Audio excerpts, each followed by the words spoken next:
Good morning. Good morning. The many levels of awakening. There was a time when I used to think of awakening as being very singular. But then as I was re-educated by life itself, and I was caused to realize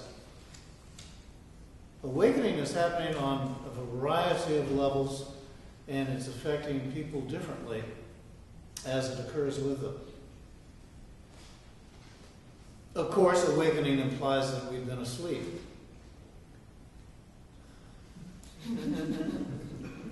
It's fascinating. If you're asleep, you don't believe you're asleep until you start waking up. And then you realize how asleep you've been. But if you look around right now in the world, you see that there's a lot of turmoil, there's a lot of activity.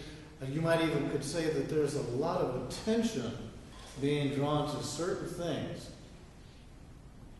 Well, as you start awakening, you start realizing that's deliberate. It's not an accident. If you look at history, you see that history often repeats itself. And it's seemingly repeating itself now.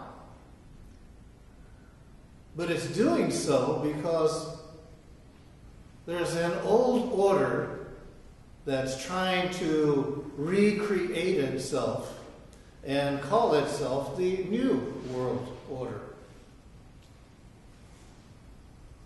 If you look a little more deeply in your awakening state, you come to realize that this New World Order is the same thing, only being attempted to be brought to a deeper degree of control and manipulation regarding humanity. Now that's one phase of awakening. The awakening part that's happening with you, with me, with others, is that we're starting to realize this is a deliberate attempt to keep us from focusing on ourselves so that we can awaken to who we truly are. Because see, who we truly are, we're creators. We're inseparably connected to all life everywhere, even though we have been programmed to believe that we are separate from one another and from everything else. And in our inseparableness, we are intimately connected to the source of all life everywhere. And because that is so, we have the power of source in us if we only awaken to it and begin to live it consciously. Up to now, we have been creators, but we've been unconscious creators. We created everything in our lives and, oh, God, don't tell me that. I've been blaming it on everybody else and everything else when it goes wrong. And if it goes right, then it's just lucky for me. The fact of the matter is, you continue in your awakening, you start discovering, I can begin to think and feel and combine the two with something else called intention and start creating for my life what I want in my life, and something in the invisible responds to me and brings it forth as manifestation. One, it convinces me that I am a creator. And two, it reveals to me my innate powers. You look another way and you see, this inseparableness that I've been living isn't really so.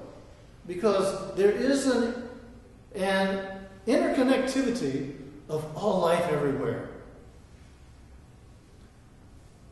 As you awaken to the possibility of this being a fact, you start discovering that it is.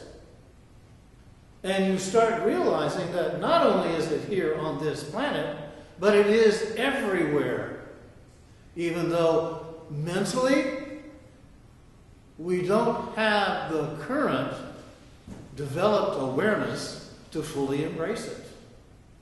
But we start feeling that this planet that we live on isn't just a mass of rock and mineral and then a bunch of trees and bushes and animals running around and birds flying in the air and fish in the sea. We start realizing, my God, all of this is an expression of life itself that is interconnected, that we, up to this point in our arrogant ignorance, have been doing our level best to destroy. We've been assuming that it's our right to do any damn thing we please, when the fact of the matter is, anything we do has a corresponding match so far as what occurs because of the choices we make. This is part of a awakening also, is that we realize we don't get away with anything. Then you start awakening to, well, how can that be if I only live one lifetime? Well, what if you only live one lifetime at a time that you're aware of? What if really you're living many lifetimes simultaneously, and that you will continue on and you will reap what you sow? If it doesn't get to you this time, hang around. And you will. It'll get to you the next time. You start realizing there is a continuity of life that goes beyond just mere appearance. You begin to awake to the realization that with this in mind, that you start getting it. Why there's such an intensity right now. Because so many of us are waking up or just on the verge of awakening to our true sense of self and our interconnectivity with everything. And they are so deadly afraid of this happening. Because here's the fact of the matter. When you start living your life from a conscious creator perspective, you start getting the results that assure you, you then are operating within that field, that range, that rate of vibration. And it begins to give you a confidence that you didn't have before, because you were so afraid of stretching your wings that you might lift off and find you're flying. And it starts happening. So you begin to see that, yes, there are many different levels of awakening. The planet that we live on, what if?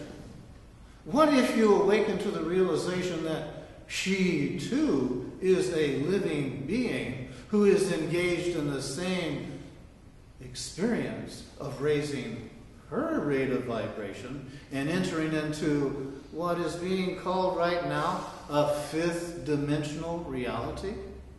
What if she is aware of all the other sentient beings of which we can raise our hands and say, yes, we are, who are involved in this awakening process and allowing space for us to wake up, but is going to wake up regardless of whether we do or not. And so far as a mass awakening,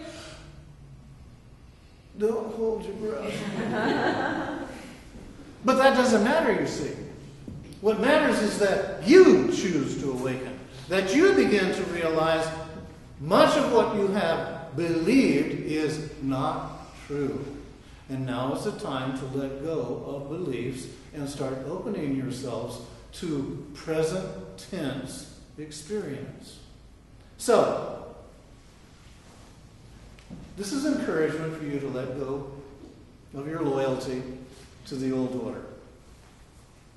Because it is crumbling. It's falling apart. If you want to be a part of it, then stay loyal, and you'll find it will affect you and absorb you.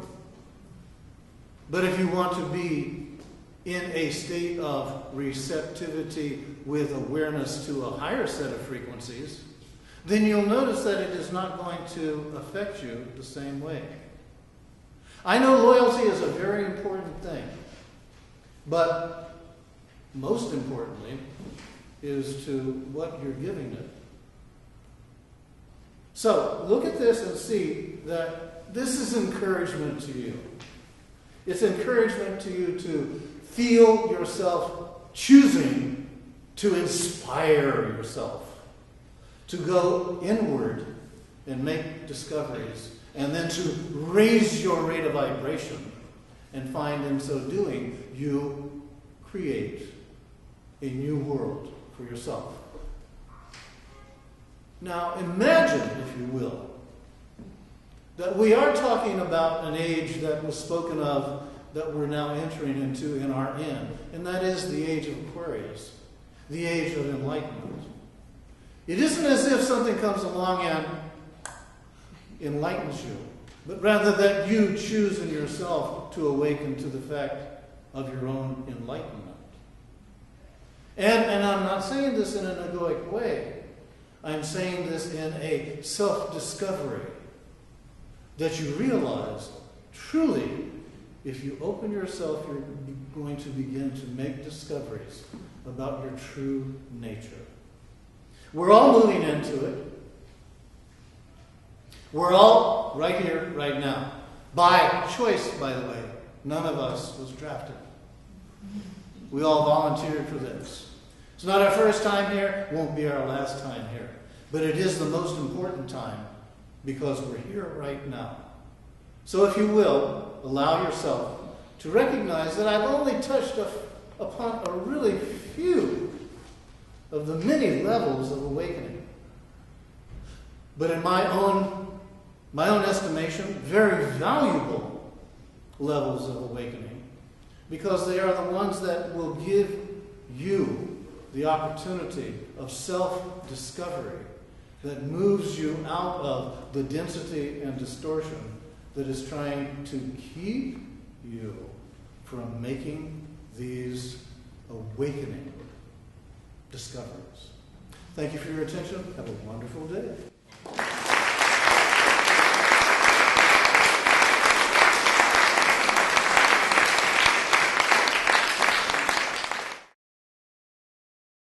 For more information about the Metaphysical Church of Enlightenment or the Rodin Foundation, please go to our website at www.rodin.org.